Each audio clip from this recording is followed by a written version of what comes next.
if you look at this example, it's kind of hard to decide, well, what exactly do we need to do in order to solve this integral? Well, it's a form of u substitution. The hard part is determining which one is u and which one will be du. So let's take u to be ln of sine of x. Well, we know that that's, in order to take the derivative of that, it would require us to do chain rule, with our outer function being ln of x and our inner function being sine of x.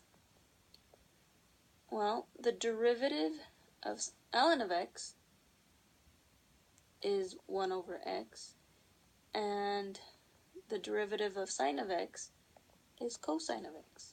So when we put them together, we have the derivative of the outside, which is 1 over, not x, but rather sine of x, times the derivative of the inside, which is cosine of x.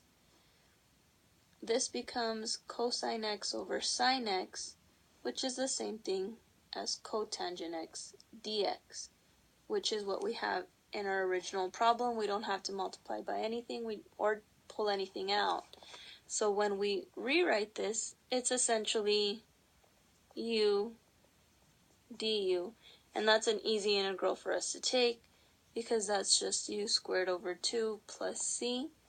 And lastly, we replace u. So it would be ln of sine of x, the entire thing squared, over 2 plus c.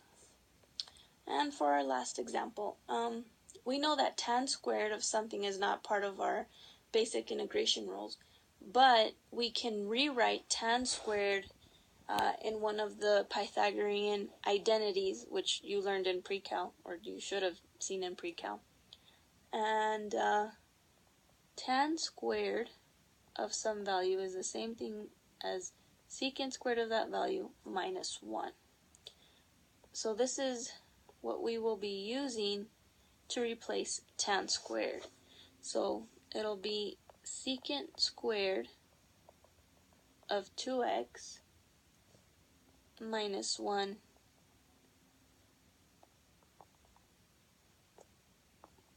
dx. So we can integrate at this point, and for this portion right here, we will use a form of u substitution, where u will be 2x, du is 2 dx, which you don't have in there, so you divide by 2, pull out your constant, so secant squared u du minus the integral of this, we already know, is just x and then plus some c. But we still need to integrate this portion here, so it'll be 1 over 2. The integral of secant squared is just tangent of u, which in this case we're going to replace with u, and then bring down the rest of it, plus c, and we are done.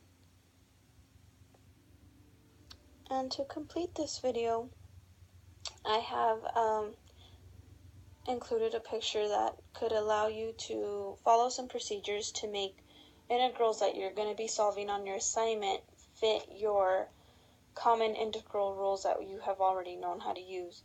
For example, you could expand a numerator, you could separate it, you could complete the square, divide using long division, add and subtract terms in the numerator, use trig identities, or multiply by a conjugate. I hope this video has helped you refresh yourself on how to find integrals, even though we've been working with integrals for a while now.